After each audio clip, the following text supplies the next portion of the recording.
right? Yeah, so you should sample me. Norwegian. Oh my God. Let me show you what I got. This beat is so hot.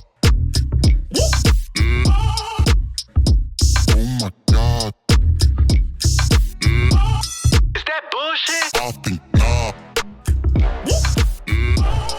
Let me show you what I got. Alright. I had to turn down the music a little bit because I don't want to get copyrighted. I probably played too much music already, so I might just get properly copyrighted, but who cares? I'm not about to make this intro too long. Liar! Cause I just wanna, hold up. No like unnecessarily long intro for today's video. We're just braiding our hair, easy. Well, we'll see about easy, but we're just braiding our hair. And I had a couple of things that I have been wanting to talk about on my blog, but I just haven't gotten to it yet. And then I figured, hey, let's braid and talk. Let's braid and talk. So I got my notebook here with a couple of things that I've been writing in, and then this rusty ass setup. but I'll tell you all where I am right now. I'm in my dorm, so we're back in Colorado Springs. And what's very nice about this dorm is that if you look here, we have a frontal mirror, and then we have one on the side, and then on the other side too. And that is freaking fantastic because I'll show you something even better. Look, when I go like this, I can open it like this. So I'll be able to put my head in front and see the back. Like I can tweak it like this and see the back as I'm working. So the separation today should not be that hard. It should not be that hard, okay? So it'll be good. I promised y'all I was not gonna make a long intro, so I'm not gonna talk too much more for the intro, but we got coffee, all right? We got breakfast with some ass freaking protein bars. These are terrible. Don't buy these, don't do it. Tastes like dirt. I'll just open this and then we'll get going. All right, I just gotta pick out my hair. Today might not follow like a chronological order as to what I wanna talk about. I know I wanna talk about maybe 2 topics, I think. But that's just stuff that I feel like I want to elaborate on right now. I'm just braiding and I'm talking, and if, I don't know, if you want to tag along for that, that's the sole goal. You just listen to me talk about, I don't know, whatever I feel like talking about while I'm braiding. That is the goal, I guess. Doesn't even have to have a goal. It's a vlog. First of all, I want to mention financial literacy. Might be a little bit boring to some of y'all that are not all into the finance aspect in your everyday lives and stuff. And I understand, but if you listen a little bit, you might learn some key takeaways that might, I don't know, bring value to your life. Maybe you'll learn something that you didn't know, or maybe not. No, you never know. You might just be like, you just wasted 15 minutes of my time. I don't know how long this vlog's gonna be, but whatever. Second thing is, and I've touched upon this before, it's fear. Something related to fear. Not only fear, but also like some thoughts on fear and the aspect of suffering and the fear in avoiding suffering. Sounds complicated. I'll try to not talk too much in like metaphors and make it complicated for everyone. But I mean, I like abstract questions. I like philosophical thoughts and stuff, you know, so that I don't get bored to death while I'm trying to braid my hair. I would like to talk about these things. And then also for this video, I am braiding without any tutorials. There's no Marion or sisters or anything to help me with this. So the final product today is gonna be all me. Wow. Ah, damn it. Sorry. I will be making more advanced patterns as time goes by. Okay, I just gotta learn, but it will come. So I think it'll be pretty cool to see the development on this. I'll change up the angle a little bit. All right. I hope I'm not too close on your face right now so that you feel like I'm invading your privacy or something. I'm gonna be looking this way right here because, as you know, I gotta look myself in the mirror while I do this. We're making 4, nothing special. I got my bands here, so I'll just start with the separation. I might need to focus a little bit for this. So now is the time to get this thing out and see how it works. Maybe I should look in that way. I'm getting confused. Wow, okay, so my mind is like working in different angles right now. I'll just put y'all here, and then I just gotta figure out how I'll do this.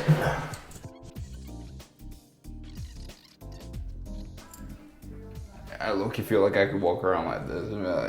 Okay, if y'all think this is way too, I don't know, something Boondocks looking. His name's not Gangsta-licious. What's his name again in Boondocks? It's the guy that sings booty cheeks, booty cheeks, booty booty. Thuggalicious, Thuggalicious, isn't it? Isn't it Thuggalicious? I don't know.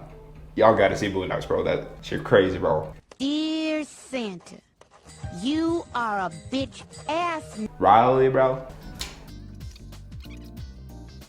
I'll try not to be a perfectionist about this. It's a bit heavy on the shoulders, but hey, we're getting in a shoulder workout. Who would say no to that? Okay, I can tell that I'm getting better. That's a lot of fun. I'll separate a bit more and then we'll start talking, okay? We'll start talking. Okay. The goal is to have these braids last for 1 month, 3 weeks, all right? All right, so I think I am ready to start talking right now. Let's start with the concept of financial literacy.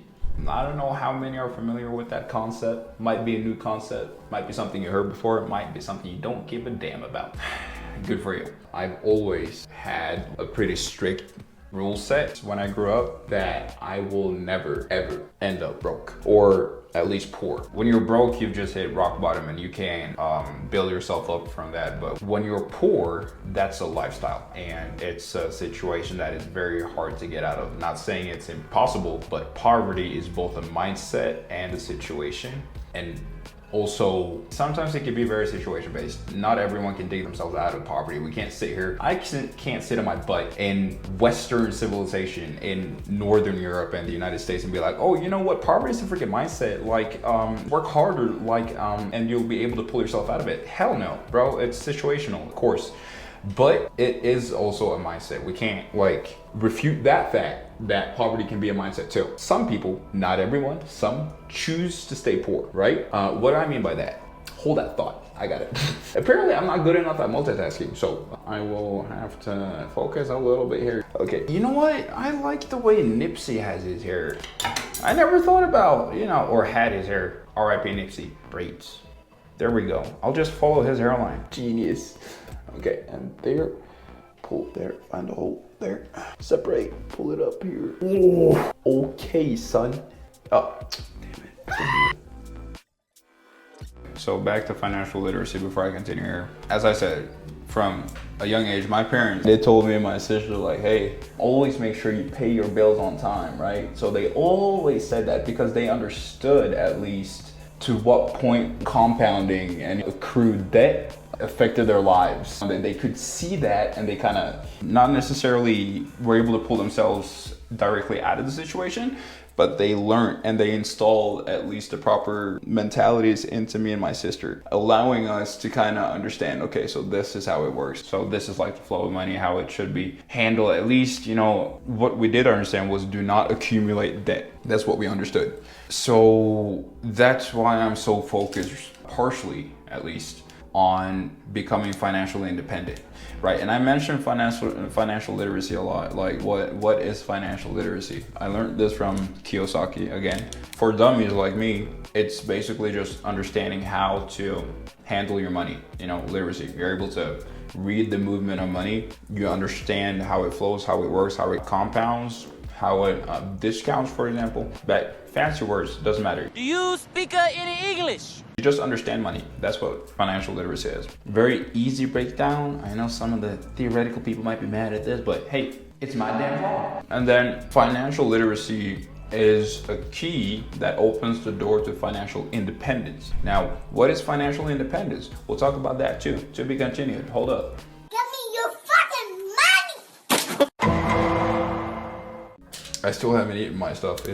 30 minutes has gone by trying to separate this. It's the separation, bro. Back to what I was saying. Why do you want to be financially independent? Who cares, right? To me, it's more about autonomy. I think I've said this before too. Being able to do whatever I want with whoever I want, whenever I want. You get it? Like just freedom, right? Who would not want freedom? So in today's day and age, what does freedom mean to you? Some might say, you know, well, being able to express what you want, say what you want, you know, stuff like that. That is freedom, of course. What I'm saying is the freedom of autonomy. And I am too, right now, locked to a job, you know, locked to the system. We follow what a lot of people like to call the rat race. And some people are happy in that, almost like Matrix vibes, you know? Happy within the bliss of ignorance. Ignorance is a bliss, right? That's not me. I've come to the realization that I can either work my butt off right now, trying to make myself rich on life, or I can work my butt off later, making somebody else rich. You get it? That's what most of us do. You know, we make other people rich, and then they sit at the top and they just go, So that autonomy is my biggest goal these days. It's probably gonna stay like that for a long time. It's the biggest goal. That's like what I have to and what I will achieve in life. And then I wrote something down in my book that kind of puts this into perspective, and I wanted to read that out for you. So I'll bring out my book and then we can look at it together. All right. This is my notebook. I write down a lot of different stuff in here, my thoughts, whatever. Might seem kind of cliche, might even look cringe to some y'all, but the perfect thing about this is that I don't give a damn. I don't give a damn what people think. It's so nice. So I'll read a bit, you know? Okay, no, we gotta wait with this. I'll point something out. I don't even know who came up with the example I'm about to make, but we'll figure it out. So I figured out that it is way better to run away from something that I don't want instead of running towards something that I do want. It's easier sometimes to know what you do not want than what you do want. How many times have people asked you what you want to eat and you say, I don't know, and then they, you know, make a proposal and you go, nope, and then nope, and then nope. It's very easy to know what you don't want. Sometimes it's harder to find your why and what you do want, right? In my mind, I heard this, there we go.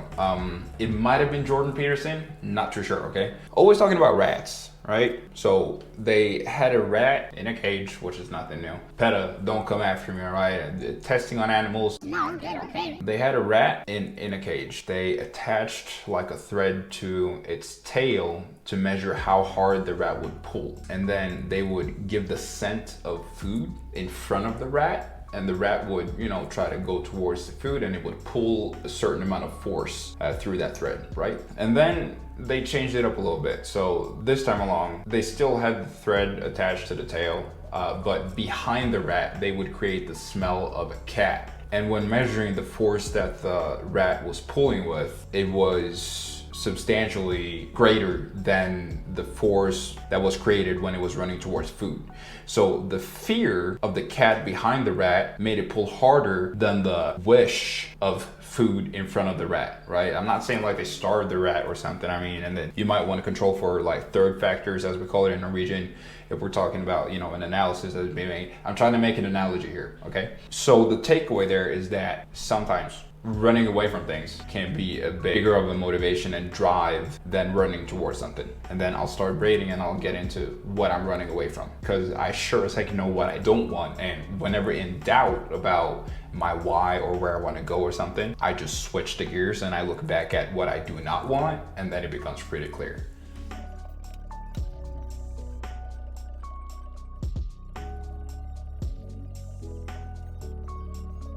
All right, for you guys, this is gonna seem like a second, but for me, I had a little emergency happening because I lost a braid and I started braiding in from another section, and I had to use 150% of my brain capacity to figure out what was going where. So the problem is, I forgot what I was talking about. This is what I mean by red thread, because okay, I'm getting more of it now. The more I've read, the more I've come across stuff, the more I realized like I kind of understand the game a little bit. I don't understand all of it, but I understand some of the fundamentals. It becomes pretty easy moving towards that financial literacy. That's what I was gonna say. What I do not want. I know that I do not want to work for somebody else and make them rich. I will have to do that to begin with. I need equity capital, I need cash to move around, right? So I do have to get a job, but the final goal is to not have a job. I do really want to do real estate investment. And then we also have our website that we're planning on dropping next week or in a couple of weeks, hopefully. So I'm constantly trying to find ways to break out of the system and try to find this autonomy, because I know that I do not want the consequences of what comes along with not having that autonomy later on. Then we want to get onto the fear element, because you can use fear, or at least that's what I'm doing.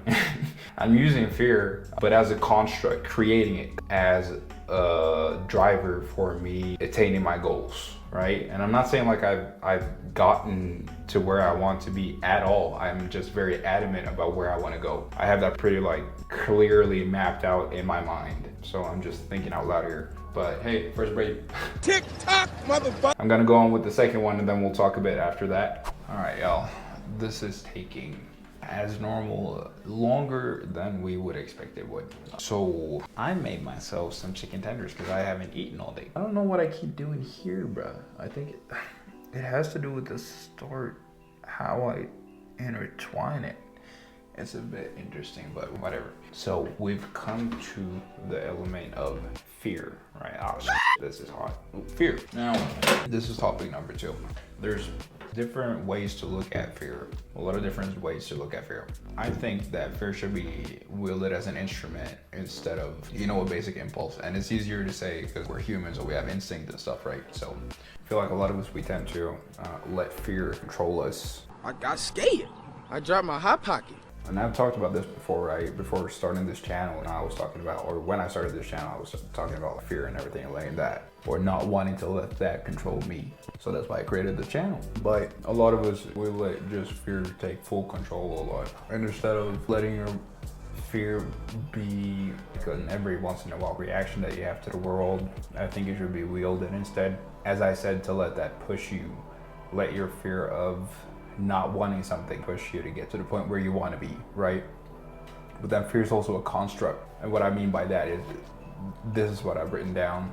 So there's like a line from the movie After Earth from 2013, I think, starring Will and Jaden Smith. It stars those two guys. I know this sounds freaking weird. It's a futuristic movie, all right, but listen, hang in there. So he plays like General Cypher, and he talks to his son in one of these scenes, Jaden, and he's known as Katai. So he says, fear is not real. The only place that fear can exist is in our thoughts of the future. It is a product of our imagination, causing us to fear things that do not at present or may not ever exist. That is near insanity. Now, do not misunderstand me. Danger is very real, but fear is a choice. And I really resonated with that line, especially when I mentioned insanity. So I went and I looked up insanity in, I think, the Oxford Dictionary. Number 1 definition of insanity is the condition of being insane, a state of mind that impedes the ability to think, reason, or behave in ways that are considered normal, especially one caused by mental illness, also in extended use. So when they're talking about extended use, they have a second definition too, where the second definition is extreme imprudence or senselessness, an instance of this. So what he means by near insanity is the fact that you just, and in all the words just fit perfectly, because you let yourself impede, almost paralyze in life in general. I'm sounding like a robot, but what I'm trying to say is letting fear wield you and take control without having proper self-control is a zero-sum game. So what I'm trying to get at here is that we're all human, we have instinct. That's fair. But a lot of this fear that we're feeling is a choice in your everyday life, right? We let ourselves impede, or we master that fear and we can use it as a tool, as I'm saying, right? What Will Smith is saying is that fear is a future construct. At present, fear is not the act that is happening. Fear is the feeling that you get of worrisome, and you worry about something that is going to happen. You got a bear in front of you. Well, nothing's happened yet, but you freaking fear what's gonna happen in a couple of seconds. So it's based off of future means, right? And all I'm saying is just don't let that shit control you, man, right? I'm trying. I'm not perfect. I try. I got fear too, but I'm trying to convert that fear into a tool. And then I have one last thing that I also want to talk about later, but now I gotta get this done, dude. Jesus Christ. Alright, since this is a braiding video, I guess I'll just show y'all some of the progress up until now. I might say actually this is the best braid I've made by far. I don't know why, or I do know why. These two I was having a hard time because I had to remember how to do things correctly, right? And then all of a sudden it just clicked with this one, and then now everything got very tight and it's looking pretty good. If I keep up this quality for my future braids, it's gonna sit for a pretty long time, I think. Where do I want to put that? One here now. The last amount of notes and boring stuff I'm gonna bore y'all with today. So, anywho, related to that fear we were talking about, right? And possibly using that as motivation to get to things here in life, which is what I'm trying to do currently. I'm not going to talk as if I'm advising anybody because I'm not an advisor whatsoever. I can just speak from my own perspective, all right? From my own point of view, I think that accepting the fact that you are going to suffer either way is probably going to help you a lot. What do I mean by that? And then of course I have more stuff I've written down in my book that I'm gonna read for y'all. But I think a lot of fear we have is fear of suffering. We wanna avoid bad feelings, we wanna avoid bad associations, we wanna avoid embarrassment. Everything is negatively loaded, right? So a lot of the fear that we have is in the form of a defense mechanism, I think, as to shelter ourselves from uncomfortableness and misery. So I'll read something that I wrote a couple of days ago, I think, on the 30th of January, all right? I sent this to a couple of friends just to see what they thought, and we agreed on a lot of things, which is kind of interesting, which is cool, all right? So listen to this. Life in its essence is largely based on suffering, and that's not inherently bad. It's an objective truth. Suffering is an obligatory counterpole to enjoyment. How do you know what light is if it's always dark? How do you know what darkness is if you've never seen the light? Once we come to this realization, we're in fact liberated. The choice then becomes easy. You pick your hell. As I wrote the other day, I wrote that. So as I wrote the other day, suffer the pain of discipline or suffer the pain of regret, quoted by Jim Rohn. Either way, the road to the same end is paved with the hell we choose today. The only factual certainty in life is death. Lock in now or die trying. People are like sitting and pulling their hairs right now. They're like, come on, this is so cringe. This is so cringe. Boy, I don't give a shit. I don't care. I don't care. Happiness. If you actually take a moment to listen, it's been a lot of reflection put into that. I would say there's some truth to it. Once you realize the fact that suffering is a mandatory part of your life and how we're gonna live, then you just pick how you're gonna suffer. Because you're gonna suffer anyways, and you're gonna enjoy too. That's what I'm saying. Like, there's counterpoles, right? So you're gonna suffer and you're gonna enjoy it. So you choose how you want to enjoy it and you choose how you want to suffer. Now, for me, as Jim Rohn said, you know, you either suffer the pain of discipline right now, which kind of sucks, or you suffer the pain of regret later, which also kind of sucks. But I would say the pain of regret is way bigger. Freaking sucks. Sucks way more. Pause. But anyways, so that kind of summarizes what we were trying to say related to the fear and everything we've been talking about, right? This fear of suffering, this fear of doing things, this fear of putting yourself out there and chasing things, you know, because, you know, you are going to suffer. Just realize that fact, you know, come to terms with it. Accept it, and then that fear kind of goes away. Then also remind yourself that fear is a tool to be used, and not in a bad way towards other people, okay? Related to yourself. It's a tool to be used, right? I use the fear of not living up to my fullest potential as fuel to live up to my fullest potential, right? And that's a realization that I've come to terms with recently that I wanted to share with y'all. And then whoever agrees, whoever disagrees. I respect your opinion as long as you respect mine, right? And if people have different viewpoints, that's totally fine. I'm always open to learn, you know, so if people see any inconsistencies or anything, I'm open to hear about that. And then, you know, I can challenge myself too. So I'm gonna finish off this last braid, and then we'll finish up.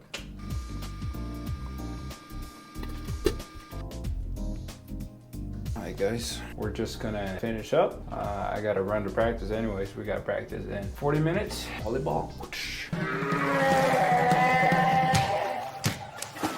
I feel like I talked about most of the stuff I wanted to talk about anyways, and we got the braids done. It took a bit longer than expected, but I don't know what the heck happened here, but I'll fix it. Long story short, don't let fear impede you or handicap you without throwing shade on a handicap, but we are gonna suffer anyways. You pick your health and you choose your suffering. Not to sound pessimistic, as I'm saying, it's counterpoles, so can't have bad without good. Realizing that you can choose your bad, that's the trade secret. So thank you for tuning in. Man, I gotta shave too. Whatever. Thank you for tuning in, and I guess I'll catch you in the next one. Hold up.